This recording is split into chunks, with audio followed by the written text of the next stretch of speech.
Welcome back to the new video guys. आज हम एक नई वीडियो के बारे में बात करेंगे। आज का टॉपिक है हमारा मेफिनेमिक एसिड यानी कि मेफ्टेल टैबलेट के बारे में।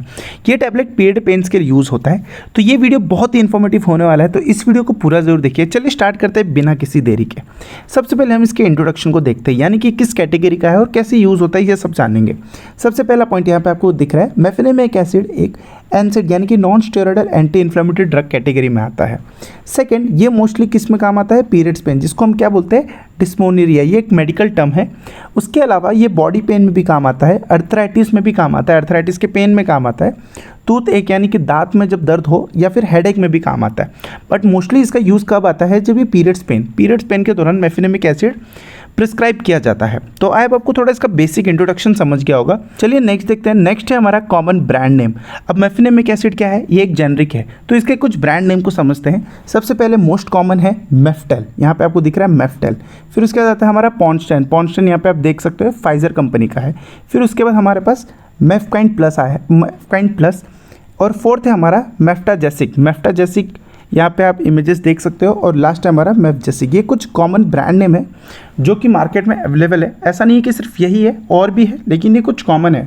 और मोस्ट कॉमन मेफ्टेल ब्रांड है, इंडिया में बहुत अच्छा ज़्यादा प्रिस्क्राइब किया जाता है। तो ये हो गया हमारे कुछ कॉमन ब्रांड नेम। चलिए नेक्स्ट देखते हैं। नेक्स्ट है मैकेनिज्म ऑफ एक्शन। अभी ये बॉडी में काम कैसे करता है ये भी इंपॉर्टेंट हो जाता है। देखो नेफ्रोक्सन यहाँ पे ये एडिटिंग मिस्टेक है, यहाँ पे नेफ्रोक्सन नहीं आएगा, यहाँ पे मेफिनेमिक एसिड आएगा। मेफिनेमिक एसिड अगेन एक एनसेड ड्रग है जो कि non steroidal anti inflammatory drug होता है। ये अगेन COX-1 COX-2 एंजाइम को ब्लॉक करता है, जिससे प्रोस्टाग्लैंडिन कम होता है। प्रोस्टाग्लैंडिन की सिंथेसिस कम होने से क्या होता है? पेन और क्रैम्प्स में रिलीफ मिलता है, और साथ ही इन्फ्लेमेशन भी कम होता है। सो इसका क्या मतलब है? प्रोस्टाग्लैंडिन सिंथेसिस जैसे ही रुक जाता है तो बॉडी में पेन और क्रैम्प्स कम होने लगते हैं। और ये कैसे रुकता है?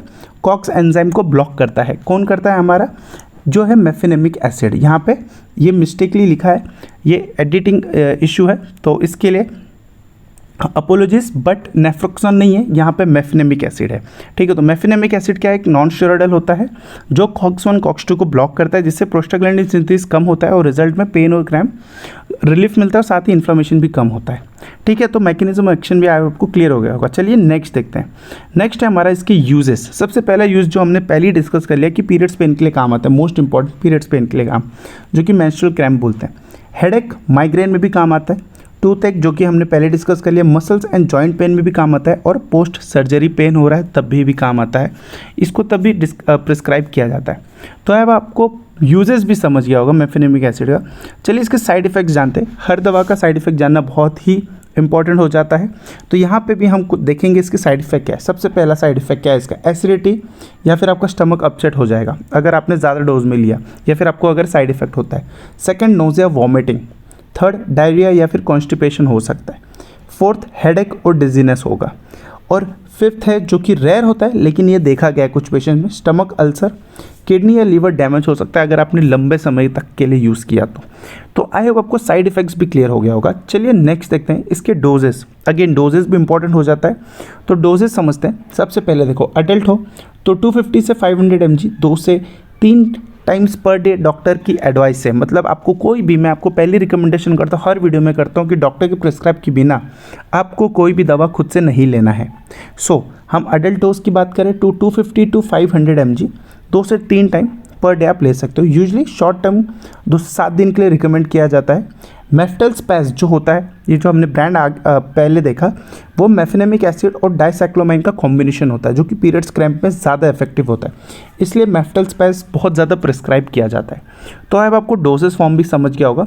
कुछ प्रिकॉशंस देख लेते हैं, किसे नहीं लेना चाहिए, किस बात का ध्यान रखना चाहिए लेने से पहले। अगर आपको अल्सर है या फिर गैस्ट्राइटिस पेशेंट हो तो आपको अवॉइड करना चाहिए। लॉन्ग टर्म यूज़ बिल्कुल नहीं करना चाहिए, आपको लंबे समय के लिए यूज़ नहीं करना है अनटिल अनलेस डॉक्टर प्रिस्क्राइब ना करें। किडनी या लीवर के पेशेंट हो तो आपको डॉक्टर से एडवाइस लेना है। कोई भी चीज़ आपको लेने से पहले एडवाइस तो लेना ही है, लेकिन अगर आप किडनी और लीवर के पेशेंट हो तो आपको डेफिनेटली लेना है। फोर्थ है प्रेगनेंसी या फिर ब्रेस्ट फीडिंग में इसको अवॉइड करें अनलेस ये अगर आपको दवा कोई प्रिस्क्राइब्ड है कि नहीं। And the last is alcohol के साथ अवॉइड करना है आपको। एसिडिटी और लीवर रिस्क बढ़ता है। सो ये है प्रिकॉशंस। तो अब आपको प्रिकॉशंस भी क्लियर हो गया होगा। तो ये रहा कुछ मेफिनेमिक एसिड के इंपॉर्टेंट इन्फॉर्मेशन जो आपको पता होना चाहिए। आप अगर ये ले रहे हो या अगर किसी को आप देख रहे हो लेते हुए, तो आप ये इन्फॉर्मेशन आप उनके साथ शेयर कर सकते हो। आपको किस बात का ध्यान रखना है, किस बात का नहीं ध्यान रखना है, ठीक है। तो ऐसे ही मैं इन्फॉर्मेटिव वीडियोस बनाते रहता हूँ, तो इस चैनल को सब्सक्राइब कर ले। मिलते हैं अगले वीडियो में, तब तक के लिए this is Shivam signing off.